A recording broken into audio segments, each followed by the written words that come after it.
Celtics Lab is brought to you by FanDuel, the exclusive wagering partner of the CLNS Media Network. Welcome into the Celtics Lab podcast. I will be your host for the first half of the podcast here with Alex Goldberg. Cam will be joining us in the second half when we link up with Ky Carlin, the editor of Sixers Wire.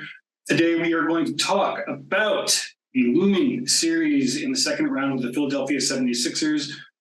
We're also going to talk about Game 5 and a little bit of news before we get started. Very little news, but there is a little bit of news that I do want to touch on briefly. How you doing, Alex?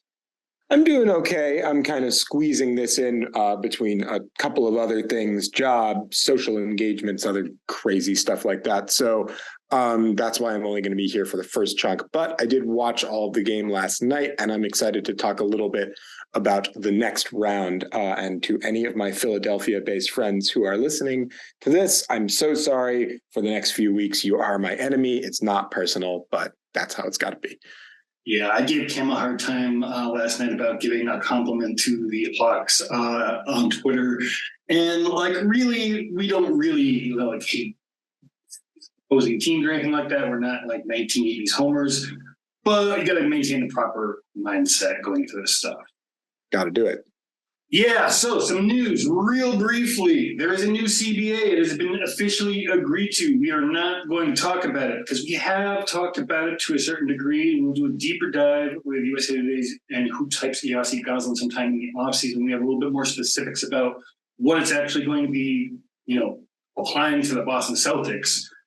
So we won't go into that, but I do want to briefly offer a mea culpa. And that would be for a wrestling body slam joke I made about one beloved Gershon Yabusele.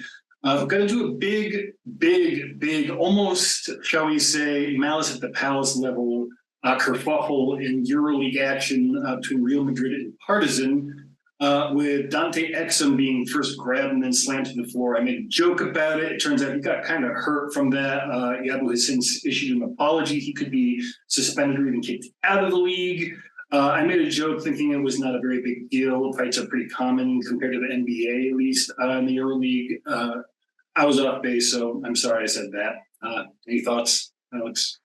My big thoughts is that Dante Exum is one of my worst draft takes of all time. I was all in on Dante Exum. I thought he would be a fabulous point guard. I thought the Celtics should trade up to get him. That was not a good take. Dante appears to be doing okay in this in the EuroLeague. He is, of course, getting into fights, which happens in the EuroLeague, but not an NBA player. No, but in all seriousness, I watched a little bit of the brawl. It was kind of crazy. I think Malice in the Palace level is appropriate with the kind of caveat that, as you mentioned before, these things are a little bit more common in the Euro leagues and in other leagues than they are in the fairly clean cut now NBA, which is interesting to say, but that's kind of where we're at ever since the actual Malice at the Palace. It seems like the most that we're going to get is some light jawing, pushing and shoving, and maybe occasionally somebody will take a swing at someone, but that's really about it.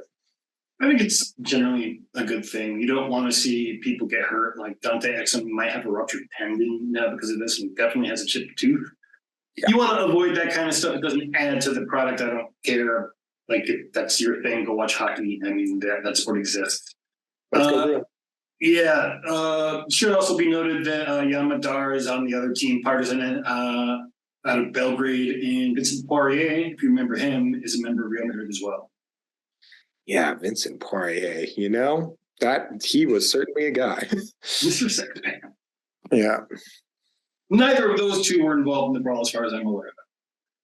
So, around the playoffs, we've got some other stuff going around. Most of the second round is now set up. Miami is now going to be facing the New York Knicks. Denver versus the Suns. How do we think the Knicks-Heat series is going to go?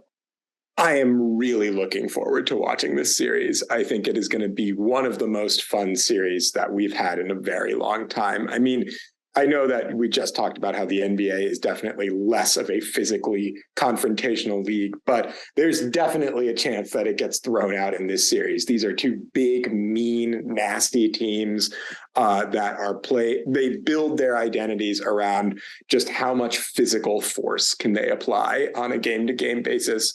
I think the chess match between Eric Spoelstra and Tom Thibodeau is going to be fascinating from a coaching standpoint. I really think those guys are two of the actual best coaches in the game. And, Jimmy Butler is playing once again at a top 10 guy level, which he seems to just do every year in the playoffs, much like we talked about last podcast. I just think this is going to be one of the most interesting watches. And it feels like a throwback series in a lot of ways. I know that Spoelstra and Jimmy and all those guys and Josh Hart had a thing about this as well, that they're not trying to think of it as a 90s series, that they don't really think about the kind of previous history of the Knicks and Heat and their rivalry, and that doesn't factor into their considerations. And I definitely get that. But I do think the on-court product is going to look and feel and resemble a 90s series just in the way that these teams kind of play. They're both super physical. They rely a lot on individual isolation basketball and like the brilliance of people like Jalen Brunson and Jimmy Butler creating on an individual level. There's going to be some ugly games in this series. We are talking like 93 to 89 score line type of deals, maybe even lower. I'm really excited. Me too. I would say, sorry, and I know we asked, like, how do we think this will go? It feels like a 7-game rock fight to me. I think I would give a slight advantage to the Knicks just because the Madison Square Garden crowd has been insane in this postseason, but it really could be a toss-up, and I feel like it's going 7 either way. I wouldn't disagree at all. I think it's definitely a 7-game series because of the physicality that you mentioned. I'll be very surprised if at least one player on each team doesn't end up nursing at least a minor injury from the series just because of how physical they play. With that said, not that we're rooting for injuries, as is the common refrain at this time of year, but if there are two teams in the playoffs, I wouldn't want to have to face, at least we won't have to face one of them on the Celtics side of things. Going into this because, you kind of want your bigs to be intact in particular, and I think both of those teams are really good at beating up on big men. The drama that you were hinting at for those who aren't steeped in the history of the Knicks is the decampment of Miami Heat godfather Pat Riley from the organization to go to the Miami Heat. So there's still some bad blood there from the fans. I don't really think there's anyone left in institutions other than Pat Riley who actively remember that, but it makes for good press. We also have the Phoenix Suns and Denver Nuggets. Phoenix is favored in this series. Do you think Denver has a chance at winning it? I think Denver actually has a really good chance at winning this. I'm not surprised that Phoenix is favored, but I'm a little surprised that so many people seem ready to just kind of write Denver off. This is a much better Denver Nuggets team than the previous playoffs years, where Nikola Jokic was really out there with a lot of like G Leaguers and Will Barton. That is not the team that we have here. Jamal Murray seems like he's very close to being back to peak form. He's capable of giving 40 on any given night. I think Michael Porter Jr. has generally been playing better. He's still a little volatile, but he's been trending up. I just love Aaron Gordon's fit on this team and have for a long time, particularly when Murray and Porter Jr. are both out there. The Timberwolves were obviously no great shakes, and Denver pretty easily dismantled them. But that being said, I think this Denver team is really good, and they've shown it all year. I think they have a legitimate home court advantage. I understand from a matchup standpoint that they don't have many easy answers for Kevin Durant and Devin Booker the way that they're playing. Here's the thing, folks. Nobody does have answers for those guys. It's more about, does Phoenix have an answer for Nikola Jokic in response? And I have to say, I have not been all that impressed by DeAndre Ayton up to this point, and I am really concerned about about Phoenix's big man depth and about their depth generally. I think this is going to be a really close, really tight series, and I personally would have Denver winning it at this point. I think there's definitely a world where Phoenix can win it, but I like the Nuggets' depth a little more, and I think there's something to be said for will soon no longer be reigning, but at the current moment, reigning back-to-back MVP, home court, and the fact that he now has a real team around him.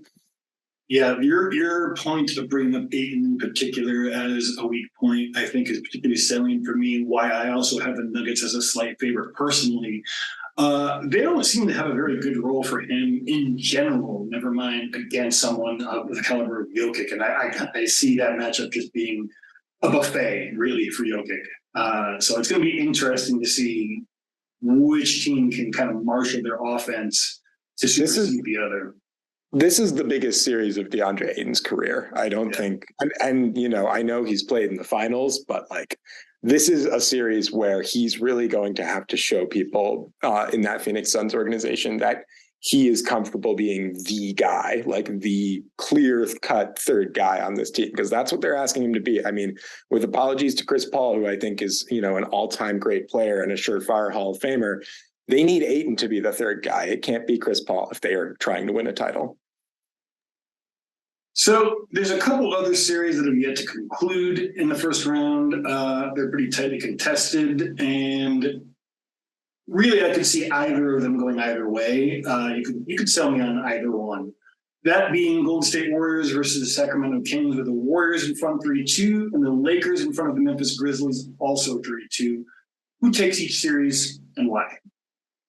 I was one of the few voices that felt pretty strongly that the Sacramento Kings could win this series at the beginning for Golden State and the Sacramento Kings. That being said, I think the Warriors have met or exceeded my expectations as far as their competitiveness in the series.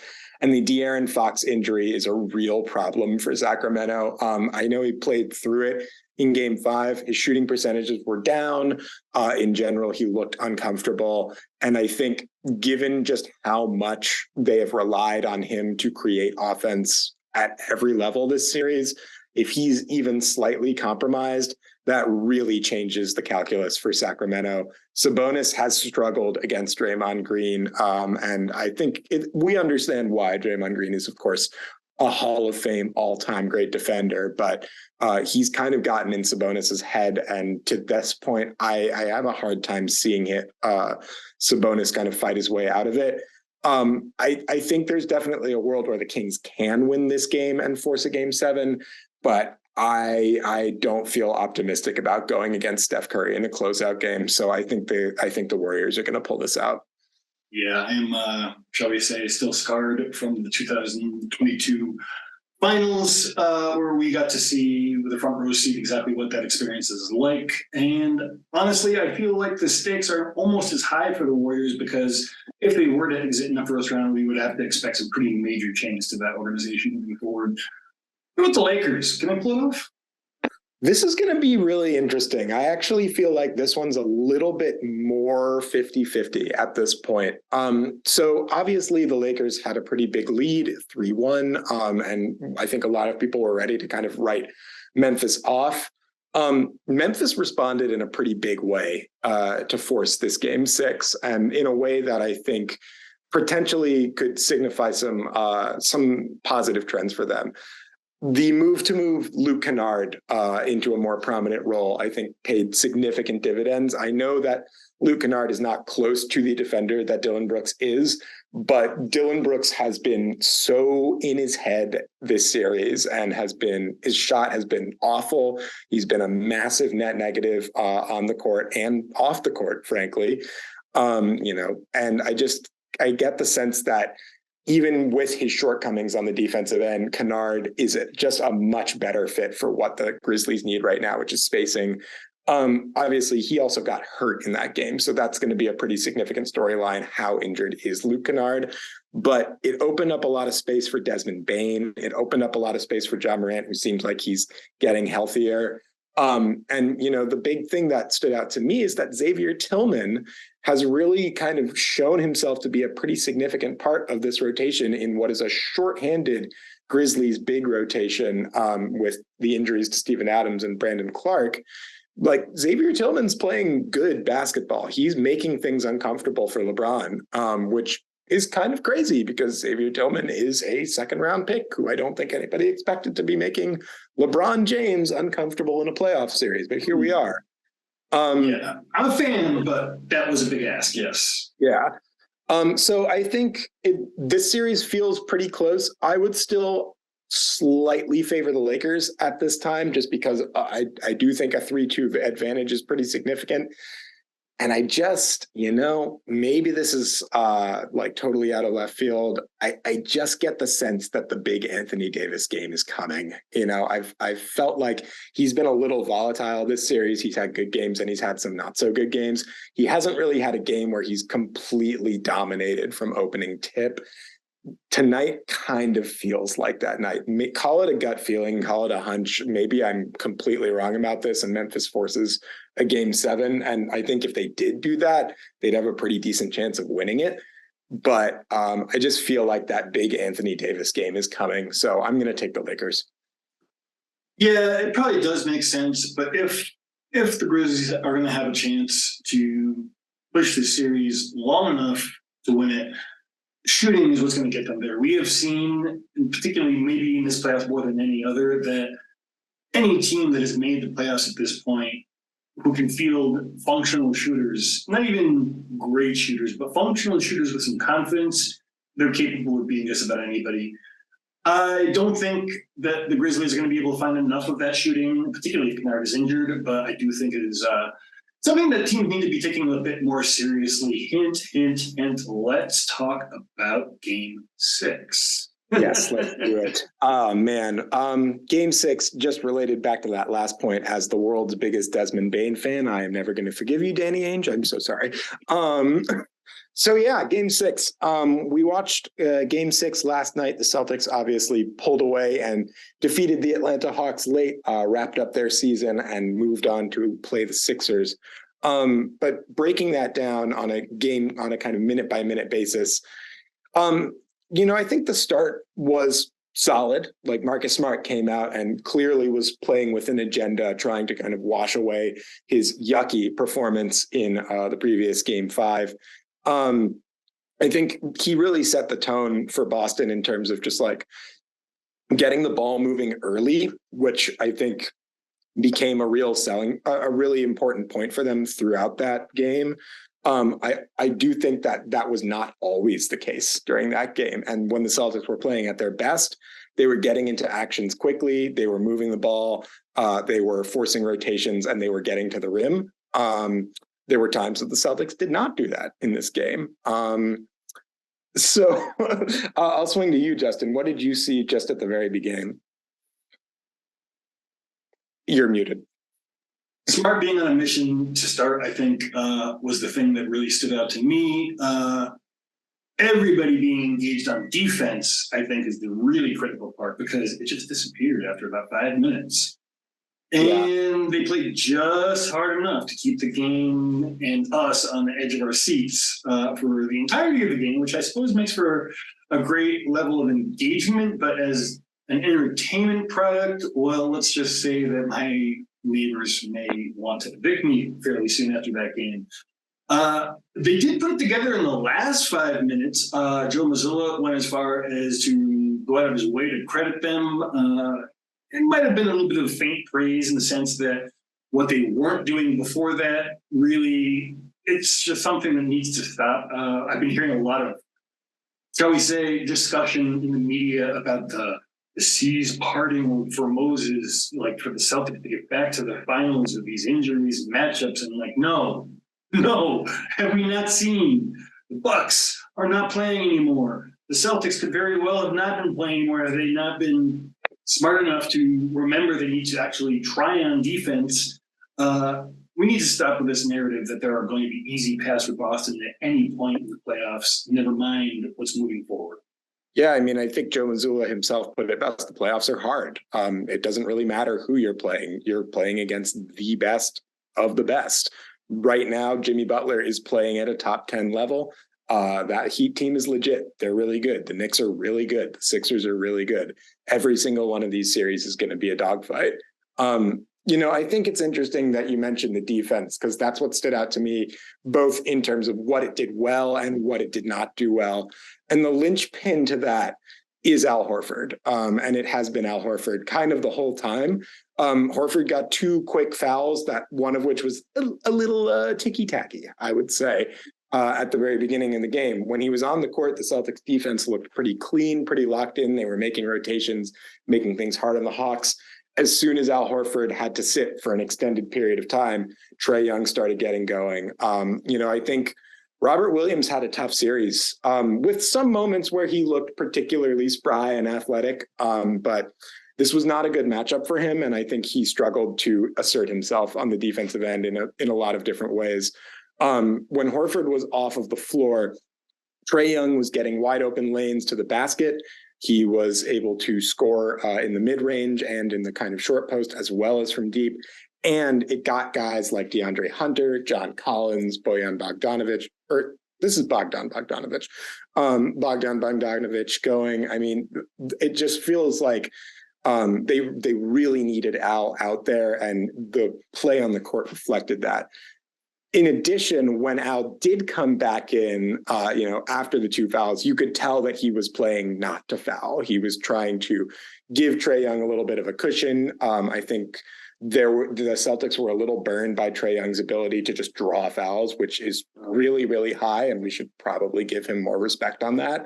Yes, but you could tell Horford was sagging off, playing a little drop coverage, trying not to foul as much as possible. That really opened things up for Atlanta. And, credit to Atlanta and credit to Quinn Snyder. I think they actually did a pretty good job adjusting in this series and trying to open that offense up throughout. I think particularly at the end of Game 5, it really showed. But in this game as well, the Hawks' offensive process was really good and really sound.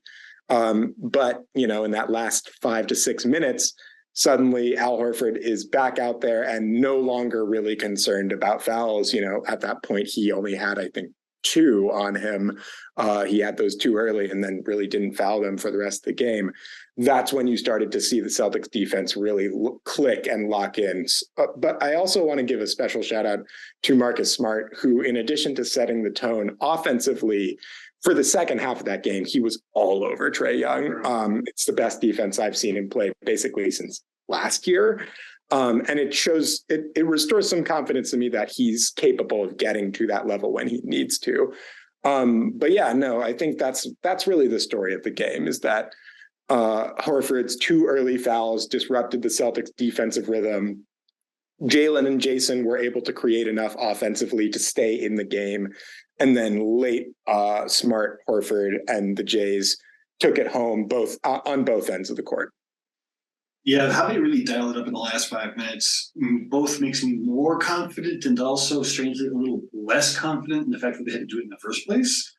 The whole playing with the food thing, it seems to be not just limited to the Celtics, but still something that needs to be exercised from their style of play. You mentioned Al Horford's kind of just like throughout the whole series, not just this game, he's really been a defensive presence and not really been leaning on his ability to space the floor as much. I think that's been more of a matchup-based thing, kind of in the same way that Rob is just not a particularly great fit for this series outside of some very specific situations. But we also saw some Grant in this game, some Grant Williams. I think he needs to play more. I think it's very important that he plays more. I think it's a little matchup dependent. I definitely understand the hesitancy to play Grant Williams early in the series, particularly like you don't really want Grant Williams getting switched on to Trae Young. And there were a couple of times that he got badly burned in last night's game. But credit to Grant, he also stepped up, particularly in kind of the end of the third quarter and beginning of the fourth quarter. He made some plays. He got in passing lanes. He got a couple of important rebounds. He had some questionable takes at the rim, but he also hit a 3 or 2. I think Grant Williams was solid. And that's the thing with Grant Williams is that's what we need him to be if the Celtics want to win a title. We don't need Grant Williams to hit 20 to get 26 points. We don't need Grant Williams to take 8 threes and make all of them. We need Grant Williams to be solid, just come in and contribute, get in the way on defense, hit a couple corner threes, stretch the floor out a little bit. make a couple of key rebounds. I mean, if he does that, then yeah, I think he should play more, particularly to save Al Horford's legs for later rounds. I think that matters a lot. I also think we have to give some credit to Sam Hauser, who has, at this point, I think, jumped him in the rotation.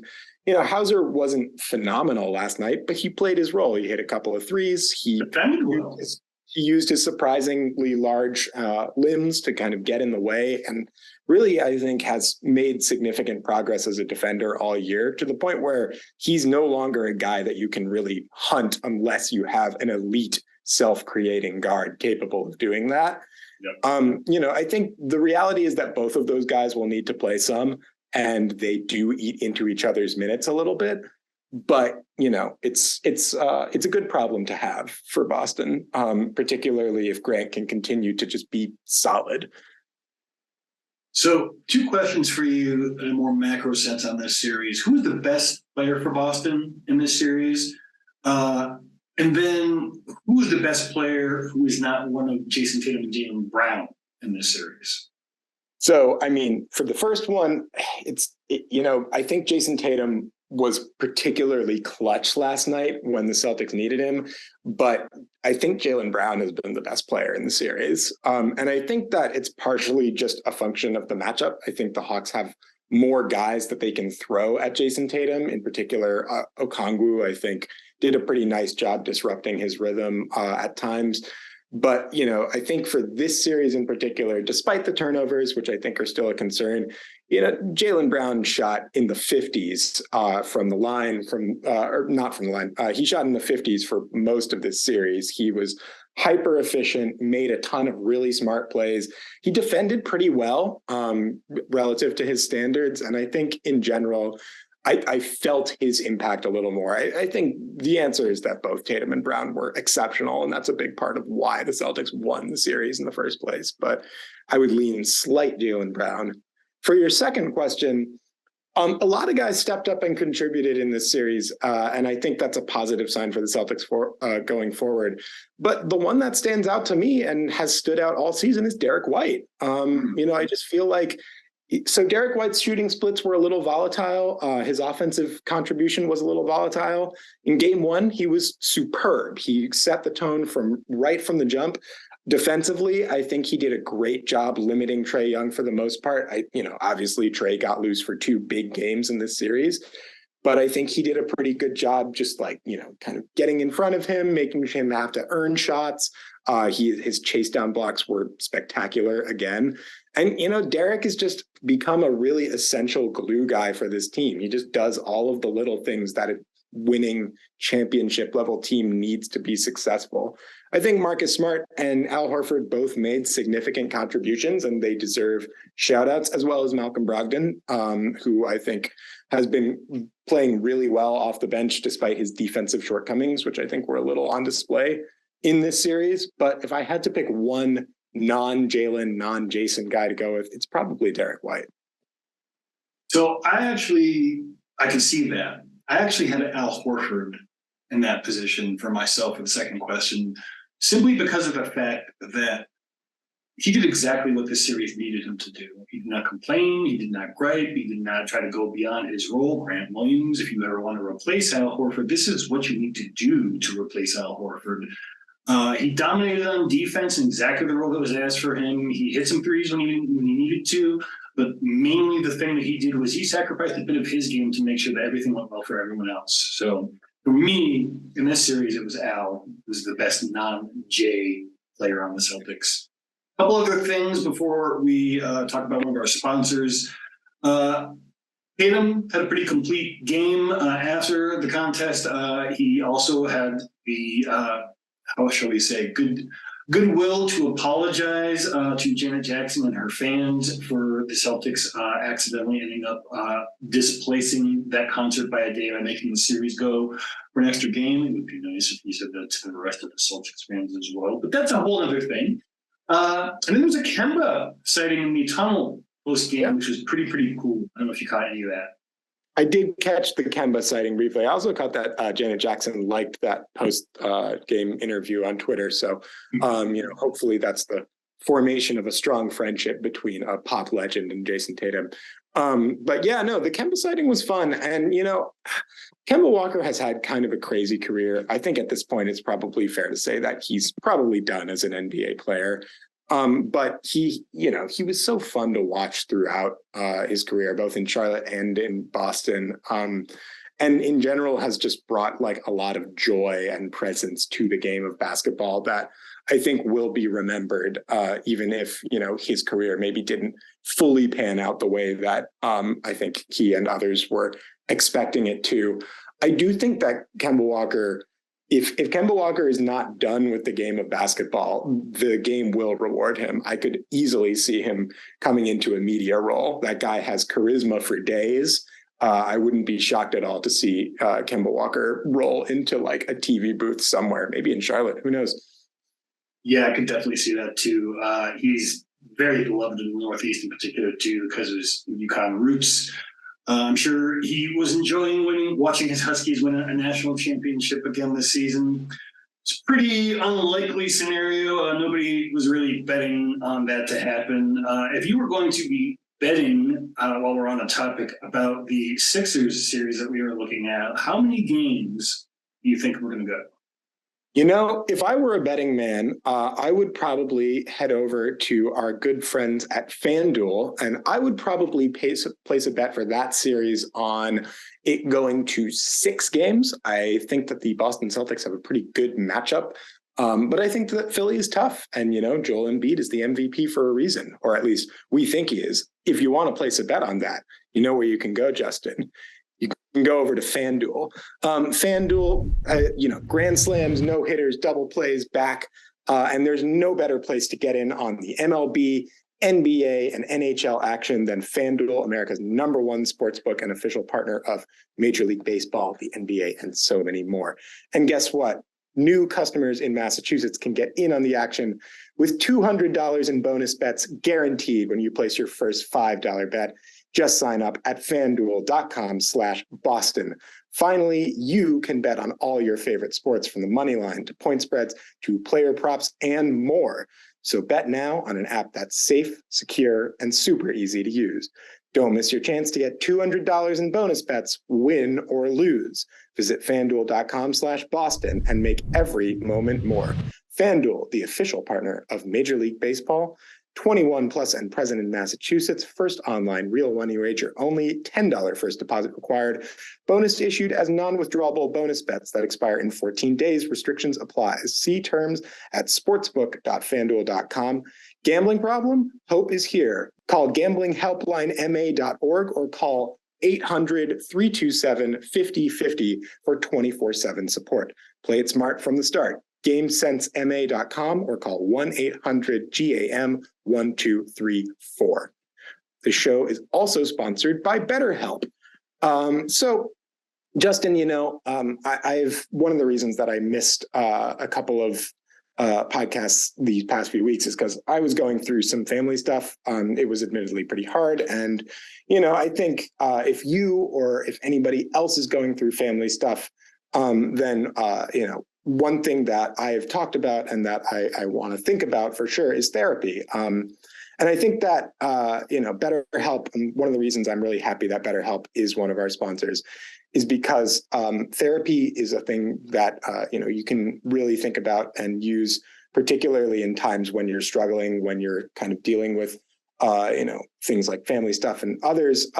It's really important. And I think that it's a really valuable thing to be able to have. And, I really like BetterHelp in part because therapy is something that is, it makes the process kind of comfortable. You can just kind of jump in and with something that's kind of a lifelong process, especially because we're kind of growing, changing, developing as people, sometimes that can be intimidating. But therapy is all about deepening your self-awareness, your understanding. Sometimes we don't know what we want or why we react the way that we do until we talk through things. And BetterHelp helps to connect you with a licensed therapist who can take you on that journey of self-discovery wherever you are and whatever you need from it in your life. If you're thinking of starting therapy, give BetterHelp a try. It's entirely online. It's designed to be convenient, flexible, and suited to your schedule. All you need to do is fill out a brief questionnaire to get matched with a licensed therapist and switch therapists at any time for no additional charge. Discover your potential with BetterHelp. Visit betterhelp.com/CeltLab today to get 10% off your first month. That's BetterHelp, HELP.com/CeltLab, CELTLAB.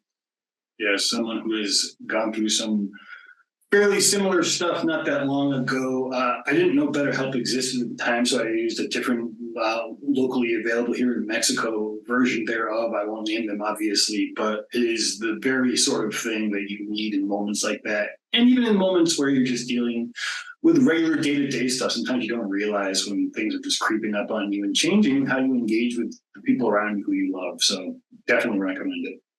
Yeah. Well, through the magic of editing, we will be with Sixers Wire, Ky Carlin, in just a moment. Okay, we are back, and through the aforementioned magic of editing, we are here with Ky Carlin of Sixers Wire. How you doing, Ky? What's going on, guys? How are you? My favorite Boston people. Mm-hmm. Likewise for Philly people, even if, I don't know, can I say this? You're not really a Philly person? That's fair. Anyways, fandom and jobs, sometimes, like when we cover a team, we do root for the team to a limited extent. We try to keep our objectivity, obviously, but it's hard not to root for people you work with every day. So, I mean, to an extent, we are all fans of the team we cover, whether or not we didn't start that way beforehand. But I'm going to pass the baton to our usual host, Cameron Tabatabai. How you doing? I heard traffic was fun today. Yeah, happy filling in the pothole season to all who observe. To kind of put a fine point on, we're not big time homers, even if we tweet as such. I am rooting for Joel Embiid to have a massive series. I really love Joel Embiid's game. I love him as a celebrity. It will be better for my pocket if the Celtics do better, but man, I like Joel Embiid. So how's that? Yeah, I said earlier in the podcast before you were on, Cam, that when I was giving you shit online last night for commenting, I forget who on the Hawks, but anything on the Hawks, I was. Yeah. You were in a dark place. Yeah, no, it wasn't even really like a real dark place. It's just like the whole idea that we don't pick up the opposing players off the court when they fall down during the playoffs, at least. That's the fan version of that mentality. Hey, so if Al Horford wants to do it, he can do it. Yeah. All right, Ky.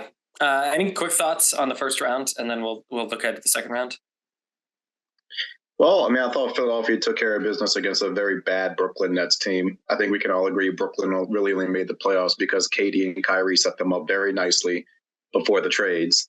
I will give the Nets credit for kind of keeping things together and kind of staying afloat, making the playoffs this year. Good for them. But yeah, that Brooklyn team, they really didn't hold a candlelight to the Sixers in terms of talent and playoff experience and everything else. And honestly, I think the Sixers are taking like the biggest jump in talent or in competition, I should say, from Brooklyn to Boston. Like it's such a huge jump in the level of competition that they are going to have to be on their P's and Q's. And really, they kind of had issues with that even in the Brooklyn series, but they were able to get away with it because it's Brooklyn. They're not going to be able to get away with that against Boston. It's funny. I kind of have the opposite read, is that just kind of in terms of matchups, Boston didn't have much wiggle room against the Hawks, and I kind of think they have a little more wiggle room against the Sixers. So they might be coming to a head. Hard disagree. I think we need to quash any hint for any team in the playoffs that there is an easy path, an easy opponent. We saw what happened with the Milwaukee Bucks. We saw what could have happened to the Atlanta Hawks. I don't like that idea. That's just me, though. I will say this. I think Boston matches up better with Philadelphia. That's why I'm picking the Celtics to win this series. I mean, I think when you guys had me on last, I was picking the Celtics to win this series. Nothing's changed, especially with the injury to Joel Embiid, which I'm sure we will get into. But, with Joel, I do think Joel doesn't miss any time in this series. I think he's going to be out there for game one on Monday, but he's not going to be anywhere near 100%. And that is going to be that's going to be the big issue. Mind you, the Celtics won 3 of the 4 matchups during the regular season. And the one game the Sixers did win, they needed Joel to get 52 points on 20 for 25 just to win by 2 against a Boston team missing Jaylen Brown and Robert Williams III. I think Boston's such a bad matchup for Philadelphia, not only on the court, but it's like the Celtics are in their heads. It's like mentally, it's like they don't believe they can beat the Celtics. It's kind of crazy. Yeah, my biggest concern and the reason why I think this could go more than 5 games, I'm personally picking the Celtics to win it in 6 for the reasons that you outlined. But they could win it in a sweep if they came out and played to the top of their potential. I just don't expect them to for the reasons I was hinting at just a second ago. Yeah, and I'm sorry, Cam, just one more point before we kind of move on. James Harden in the Brooklyn series shot 24% on layups. 24%. What? Yeah, Dude, I can shoot 24% on layups. And that is per cleaning the glass. Per cleaning the glass, Harden shot 24% on shots at the rim in the series. 9 of 34 on all of his 2-point shots. Yeah, the 2-point percentage was terrible. The 3-point percentage was great. You think he shot 42% from 3, they'll take that. But he can't shoot that poorly on 2-pointers, not just layups, but 2-pointers in general, for the Sixers to have a chance in this series with the Celtics. On top of that, Maxey struggles against Boston. Tobias is hit or miss. You don't know what PJ Tucker is going to give you offensively unless he's making that corner 3. And then the bench unit. Boston is such a much deeper team. So many guys I can rely on. I'm not sure who the Sixers can really rely on off the bench outside of D'Anthony Melton. Again, it's going to be a very interesting series. I give the Sixers 2 games. If Joel is really, really hurt, then I'm saying Boston in 5. So a lot of it is going to depend on Joel Embiid's injury. Yeah, I was just going to round things out. I think it's Celtics in 5. I think Joel Embiid will deservedly win an MVP. And yep. I think I'm going to spring a game on us that might underscore that. But the reason I said the Celtics had less latitude with the Hawks is that even though the Hawks have maybe not as many established stars, they have a lot of athletic guys and guys who can step up. And so Boston really was punished when they were unfocused. And I just think that the Sixers, outside of Embiid, there's not, unless Maxey gets hot for a game or B-Ball Paul takes over, there just isn't that same pressure coming from the Philly side. So I agree, Justin. I don't want to message to the Celtics. I don't want to give a permission structure to Boston to, be inconsistent. But I do think, assuming that's in their character, that's good for a loss. But I don't think of it as consequential. Because I just want to keep coming back to it, man. Trae Young is a stone cold killer. I know he wasn't great in the second half last night's game, but he's a dog, and Quinn Snyder's a dog, and DeJounte Murray's a dog, and they have fighters. And James Harden is in Vegas right now, slapping people, and Joel Embiid's knees are no good. I mean, it doesn't feel like a pressure cooker in the same way. So that's why I'm thinking Boston in 5. But the Sixers are very, very good. It's no coincidence that Vegas and Boston's at 538 have them as a second title favorite. This is probably the most competitive remaining postseason series just on the board right now. So I think we're all leaning Celtics, and we'll unpack that a little bit more. But let's not forget that Joel Embiid is probably the best player in this series. He is the best player in this series, but I mean, second is Tatum, third is Brown. Well, hold on. Don't no more of that, because that's where the game goes. Oh, okay, gotcha. My fault. My bad. No, I'm inventing this game on the fly, so it's not your fault. Gotcha. Just I guess the overall point though is when you look at these two rosters, and the Celtics are they can just rely on so many guys to give you double figure scoring. While with Philadelphia, outside of Joel and James for sure, Tyrese struggled against Boston all 4 games. Tobias is, to me, he's the X factor for the Sixers. If Tobias plays well, then I think they'll have a better shot. But there's no guarantee that he plays well. Then you look at the bench unit, and D'Anthony Melton, I think he's very good. I don't think he's going to be very good against Boston. except for maybe a stretch or two. George Niang can't defend anybody. And if he's not making threes, you can't play him. And then the same thing goes for, Jalen McDaniels as well. I think McDaniels, he's athletic, he's long, but he's also very skinny. So I'm curious to see how he matches up with a Tatum or a Brown. And Paul Reed, as terrific as he was against Brooklyn, again, though, you can't take anything away from that series. Brooklyn wasn't very good. They're not very good. And if that roster was Brooklyn's roster for the entire season, they maybe make the play-in, maybe. So it's one of those things where, like, again, you can't take anything away from that series. It's just Brooklyn wasn't very good, and there were stretches really where the Sixers, I don't think, played very good. That if they played Boston, they would have got blown out in two of those games. And again, I'm very curious to see how all this time off affects them, and to see if they're rested and ready to go for this series, because I think Game 1 is going to be very telling. I like your point. I'm sorry. I just want to jump in real quick. About Joel Embiid, I do think he is also going to play in Game 1, because who is going to do any rebounding for that team? Right. If they don't have him on the floor. Boston can just go big, and it'll basically just be a scheduled loss, and you can't do that in the playoffs. Regarding Maxey, he was 17 for 48 across the 4 regular season games, even worse than 9 for 32 in the last 3, and he just made 9 transition makes throughout that entire regular season series, which is basically his main mode of attack, right? So whether it's something that the Celtics game plan for or just how he's being used, he just has not had much success with Boston. Apologies. B-Ball Paul is 6'9" and only 210 pounds. But he plays with a ton of energy. He's got the heart of a lion. I would say that. I'm thinking through that rebounding question, and other than Embiid at a hardy 7 foot 280, Wayne Dedmon is 6'10", 245, but there's just like not a lot of size, either height or weight to throw around on this Sixers team. It's kind of shocking to see lined up like that. Okay, I wanted to stick with that Game 1 piece, Ky. So the first 2 games are Monday and Wednesday, respectively, in Boston, because Boston has home court, and then it will swing to Philly for Friday and Sunday. Let's just look at those first 2 games. What do you think are Philadelphia's main goals? And just because success and failure are the parlance of the NBA the past few days, what does success and what does failure look like for the Sixers over the next 2 games? And then Justin, I'll ask the same question for Boston.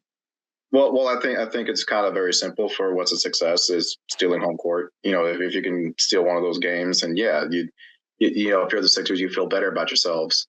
I think failure is probably them getting blown out both games. I think they get blown out one of those games. I do. I think Boston jumps on him, and it might be Game 1 when you consider like the Celtics. Like, as far as the rest versus not rest debate, I think too much rest is a bad thing, especially in the playoffs. Like, sure, the Sixers are able to get Joel more time. Good for them. Trae Young ruined my travel plans, by the way. I told Justin this. I had my flight booked for Saturday to come up for Game 1. But then Trae hit that shot, and I had to cancel the flight. I alluded to you in the first half of the podcast by saying when the Janet Jackson apology came from Jason Tatum, there might be some other people he should maybe consider. Yeah, for really, Jason Tatum owes me an apology. But shout out to American Airlines for refunding it. But either way, like, good for the Sixers. They got more rest, but your rhythm could be off. Like you're not playing real games. You're just scrimmaging against each other in practice, and that's kind of it. While the Celtics have been playing real playoff games. Ever since the Sixers have been done, the Celtics have played 3 playoff games: Game 4, Game 5, Game 6, since Philadelphia swept Brooklyn back on last Saturday, the 22nd. So, like, I feel like that will be a factor. Game 1 will probably be a blowout. Game 2 will be much closer, still picking Boston. I do think the game the Sixers do win is probably Game 3, and then we'll see what happens in Game 4. But again, though, I mean, everything this team does revolves around Joel Embiid's knee, and there's still no, status update on whether he can play Game 1. I do think he plays Game 1. I don't think he misses any time, but he's probably going to have to wear a brace. He's not going to be 100%, and that spells doom for the 76ers. Yeah, I don't disagree with your takes on game 1 and 2. I think the Celtics will blow out the first game because they're going to have to use Joel in some capacity for rebounding. I'm almost certain they're going to play him. And he's just basically just going to be a guy in the post grabbing boards when he can. He's going to basically be a slightly more skilled version of Enes Kanter for game 1. I know, but that's what I'm like, unless we're all very wrong and this is all smokescreen and he's going to be fine, which is a possibility, right? I doubt it based on his injury history in the past. So, like the only thing that they can have him do, he's going to be less mobile because of the knee brace. It's not like tape, right? It's substantial. And it's listen, ask Blake Griffin. You remember in the 2019 playoffs with Detroit, that bulky knee brace Blake wore against Milwaukee? I'm sure Joel's probably won't be as bulky, but yeah, to Justin's point, the mobility is going to be such an issue. So he's not going to be doing his usual attacking the basket. He's going to be shooting mostly jumpers, staying on the perimeter, running back to his own basket. So I don't expect him to play his normal Joel Embiid role at all, really. And they know how to deal with Joel Embiid better than anyone when he's in that mode, which is usually because he's not in conditioning, which could also be a problem considering how long it's been. Yeah, that point I think is particularly true. It's not as if Boston plays particularly fast. They were 20th in pace, but Philly was 27th in pace. And Boston can turn up the heat if they want to. Certainly, all that depth allows for it. So, yeah, if Boston really just wants to like get out and run, either Joel Embiid is going to have to like hobble along, or it's just not going to work. It's very possible. I believe the possibility of a smoke screen. I don't want to cast any like nefarious doubt, but it's been a while and we haven't heard much, so it could be either worse or better than has been presented, which happens. Speaking of which, Ky, I want to pick your brain. I have a conspiracy theory, which I don't know. Before the Hawks and the Celtics tipped, we got a lot of juicy tidbits about Trae Young's future in Atlanta. And now before the Sixers and the Celtics are going to tip, there's renewed interest in what James Harden is going to do. I really want to know, do you think there's any distraction in that locker room? But I want to parenthetically suggest that someone who roots for the Celtics is stirring up trouble with their opponents, because it's not fun to have your second best player caught by TMZ in Vegas and have stories about him joining the Houston Rockets continue to come out. So do you think, you told us before, you think that there's a little bit of possibility that happens. Do you think that those stories are going to mess with the locker room? I don't think they mess with the locker room, but I will say I think, listen, where there's smoke, there's fire. And I've been saying it all year. I mean, he can come out and say, like, and deny all these reports, but even his denial back on Christmas Day wasn't even anything like vehemently like, I'm staying with the 76ers. It was just like, I'm just focused on what we do here, blah, blah, blah. So I do think that there's something to those reports, and we will obviously see what happens this summer, when July rolls around and everything. And it'll just be very interesting to see what happens. But I don't think it tears apart the locker room per se. I just think they're all kind of like really focused on what they have to do right now. But even if they are focused, once again, everything they do comes down to the health of number 21. I would venture to say that they are under no illusions of the mercenary nature of a James Harden relationship based on his history in the league in general. And our colleague Ben DeBose over at Rockets Wire has made it pretty clear that the front office seems to believe pretty strongly that they have a good chance at landing him. Hint, they've been doing some tampering. I would not be at all surprised. If you need any information about the Houston Rockets, check out Ben DeBose and Rockets Wire, because he's very rarely wrong with the thinking of the front office over there. Also, as much fun as I'm having with this conspiracy theory, what's really happening is for the playoffs, more people go to games, and so more people talk and more gossip gets spread. So it's just like a structure of how the playoffs are presented, but it's way more fun to think that Brad Stevens is like calling his cousin Greg to leak to the media all of this stuff. Yeah. Speaking of which, let's play that game, because we kind of breezed through. I mean, we got Celtics in 5 and 2 Celtics in 6 here. I think we understand what the expectations are. One thing that I was thinking about today, which is the setup for this game, is in the NBA, the best player is usually the most important resource. And we think it's Joel Embiid if he's healthy. But certainly the second, third, and fourth best player is also important in figuring out who's going to win a series. And I don't really know who are the best players in order in this series. I think I have a guess. So I want to see if you can sort that out for me. So Ky, you're going to play Elton Brand. And Justin, just for fun, you're going to be Mike Zarin instead of Brad Stevens. We're going to have a draft. And we're just, by way of the draft, we'll sort out who you two think is the most valuable player. So you're starting a franchise from scratch. And if you need to, you can pull up the Sixers depth chart, and the Celtics depth chart will go 8 deep. And you can also draft coaches if you would like. So if that's valuable to you, kind of like picking a defense in the 4th or 5th round in fantasy football, or whatever it is. I haven't played fantasy football in a while. I don't know when you're supposed to take a defense. But you can take a coach if or when that is appealing to you. So we'll do a snake draft. Ky, you're the guest. You get number 1 pick. How's that?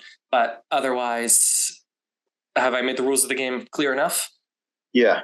Okay, so really, we're going to see, I'll write it down, how many Celtics get drafted and how many Sixers get drafted. So, Ky, the first of 8 picks, hand me the envelope.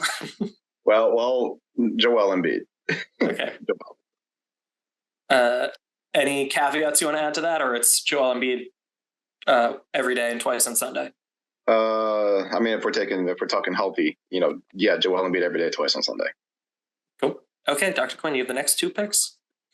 So I'm going to start with a pick that I was strongly leaning towards Jaylen Brown because he has been the most consistent Boston Celtics so far in the postseason.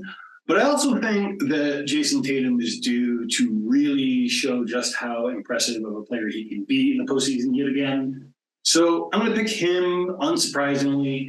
But then my next pick might surprise because I don't think it's if Joel Embiid is as healthy as he can be in the series that the Celtics would win it without the help of Grant Williams. So I'm going to pick Grant Williams. Wow, you just took Mike Zarin's name and threw it in the mud. That's kind of crazy. Ky, thank you for spicing up the game, Mr. Zarin. Ky Brand, Elton Carlin, you are up. I'm taking Jaylen Brown next, and then I'll probably take James. Okay, and now it's 1 and 1 is the order of the draft. So, Dr. Quinn, you take your 3rd player. In this particular situation, there's another player who has to be. The Grant thing's crazy. That's like Darko's Milic. Yeah, it's kind of throwing me off. You have to hear me out. And I get it. It worked out perfect because Grant needs this other player to be the primary defender. And you need both of them to have the best coverage on Embiid you can. Now, I do think that the Celtics could win the series if they didn't have one or the other of these players, but they need them both if Embiid is healthy to not be in danger of A, beating themselves, or B, just being beaten by Joel Embiid. And that would be Al Horford. All right, Al Horford is off the board. And Ky, you have the next pick? I will take, just for the sake of spacing, probably give me Tobias Harris. Wow, that's interesting. Okay, so because the thought experiment of does one team like definitively have more better players, it's not panning out. Oh shit, I just think wrong. Interesting. I'm taking a risk there though, because I mean, Tobias's round 2 numbers in his career are not great. Okay, I mean, I can't believe you guys are about to pick your 4th best players, and Rob Williams and Derek White are on the board. Well, Derek White is my damn pick, so okay, he's not on the board. He's not on the board. Okay, Ky. Good, because I'm taking Marcus Smart. Oh yeah, him. Yeah. Okay. Okay, 3 more picks each, please. Oh, it's really hard to type when you can get a microphone in front of you. Oh boy, is it my turn or no? No, it's your turn. So Ky's team so far is Embiid, Brown, Harden, and Tobias Harris. And so then is it Ky's? Oh, and Marcus Smart. Yeah, I picked Marcus Smart. You have JT, Grant, Al Horford, Derek White, and to round out your top 5, Dr. Quinn. Malcolm Brogdon for the spacing as well as the ball movement. Brogdon for the spacing. I wanted Brogdon next. Okay. All right, Ky. All right. So I guess I'll take Robert Williams III, like for sure. I wanted Brogdon. Dang, Justin. Okay, that checks out. Dr. Quinn? I will actually take a Sixers player, and it's the only Sixers player I'm going to take who's left on the board, and that's Tyrese Maxey. Yeah, man, Maxey's such a fun player, and he's so good. But I mean, here's where the thought experiment comes out. I mean, the Celtics' depth is tremendous. Okay, Ky, you have 1, 2, 3, 4, 5, 6. This is your penultimate pick. So I'm taking PJ Tucker here. Just you know, I need the guy to do the little things, and that's what PJ Tucker does. All right, the doctor. Ooh, boy. I think I'm going to keep leaning into the shooting, play the ultimate version of Missoula Ball, and take Sam Hauser. Wow, that's interesting. Hauser, I mean, I don't know how much burn he'll get because the Celtics don't really need to lean heavily on the wing, but he played fine. For who Sam Hauser is in the world with respect to Sam Hauser, he had a great opening round. Okay, and Ky, your last pick. I will take DeAnthony Melton. Okay. And Dr. Quinn, your last pick. I'm taking a look and seeing if there's anybody on so James Harden, there's a bit of interest there. I already got James. Oh, you have James? Sorry. Then I have no interest in Philadelphia's roster whatsoever, and I will have to go, ooh, boy, this is really, really tough. Man, I'll go with Peyton, just because get the man some burn. He's not going to see an inch of space in this series, I'm pretty sure, barring blowouts. But screw it. Shoot some three-pointer, lean into it. Fascinating. Wow. Dr. Quinn, your interesting draft choices really changed the premise of this game for me, but I'm finding this fascinating regardless. Well, I'm trying to grab the best players available, not necessarily assemble a team. Yeah. Which is different. You went with Grant Williams with the third pick. That's not the best player available. To play the Philadelphia 76ers, it absolutely is. The $18 million man. Okay, so Ky, you ended up with, the premise of the game was which team has the better players? And in order the draft went. It may have been bad. Well, it's close enough. The draft went Embiid, Sixers, Tatum, Celtics, Grant, Celtics. So I'm taking my team Brown, in Celtics. Yeah. Okay, well, you have Embiid. I'm taking my team in 3. You gave me James, Joel, Jaylen Brown. The defense is just going to smother. Jaylen Brown and Marcus Smart. Like, you gave me, and maybe I should just stick to advocating for ranked choice voting. Yeah. Maybe. Okay, well, we'll have to ponder whether or not you guys are really front office people. Me in 3. I suspect you're right. Although the Grant point is, we can end on Grant Williams.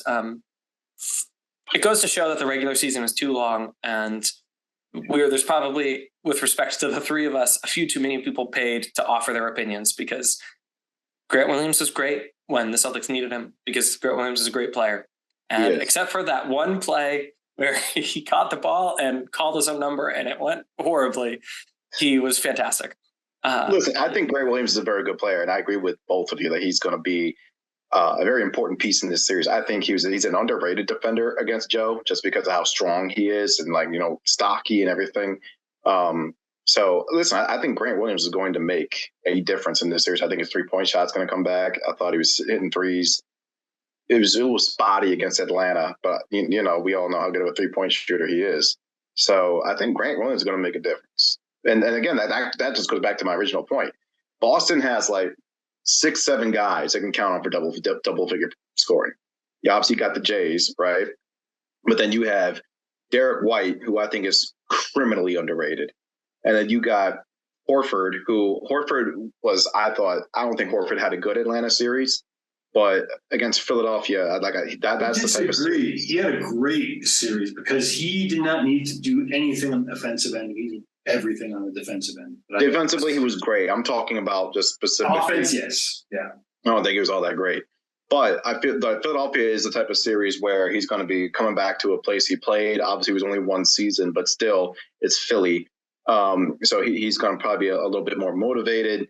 I think Grant Williams is going to be better. I think Malcolm Brogdon's a guy you can count on. There's a reason why that guy won 6th Man of the Year. And then Marcus Smart, obviously, Smart is hit or miss when it comes to that 3-point shot. But, Marcus Smart's going to be a freaking demon on the defensive end of the floor. Meanwhile, Tyrese Maxey, not a great defender unless he's pressuring you full court. The same, obviously, we know James isn't the greatest defender in the world. And if James is dealing with a bad wheel, because that Achilles thing, that was a thing all season long, apparently. So I think the Sixers just hobbled. I mean, again, though, like maybe these 8-9 days off, maybe they help, but I don't know if that throws them out of rhythm or not. It's going to be very interesting. I think it is, but I think just heading into it, it's kind of obvious that Boston has the advantage. Yeah, I think unless Joel Embiid's knee is fine and he fully puts out an MVP show, and or the old James Harden comes back, and or Tyrese Maxey levels up.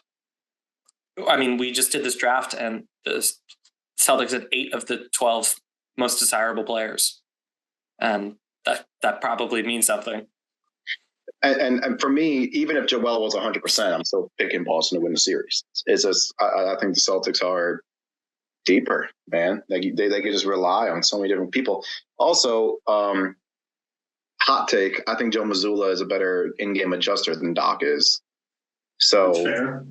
I think that's something that's going to be a factor as well. Doc has been better lately in terms of his in-game adjustments, but you can't take anything from that Brooklyn series. You just can't. Yeah. And it was such a cakewalk, for the Sixers from the jump. I know Game 3 and Game 4 were technically close, but I mean, it never really felt that the Nets were going to win either of those games. So yeah, I think Celtics win. All right, that's a good enough point to end on. Ky, I'll see you on Monday. Justin, I'll see you soon thereafter. And listeners, this episode of the Celtics Lab podcast was brought to you by FanDuel, the exclusive wagering partner of the CLNS Media Network and BetterHelp. You deserve to be happy. Like and subscribe to never miss an episode. Check us out on Twitter and Facebook. And we will talk to you sometime after Game 1. Adios. Sign up at FanDuel.com/Boston and get in on the action with $200 in bonus bets. Guaranteed when you place your first $5 bet.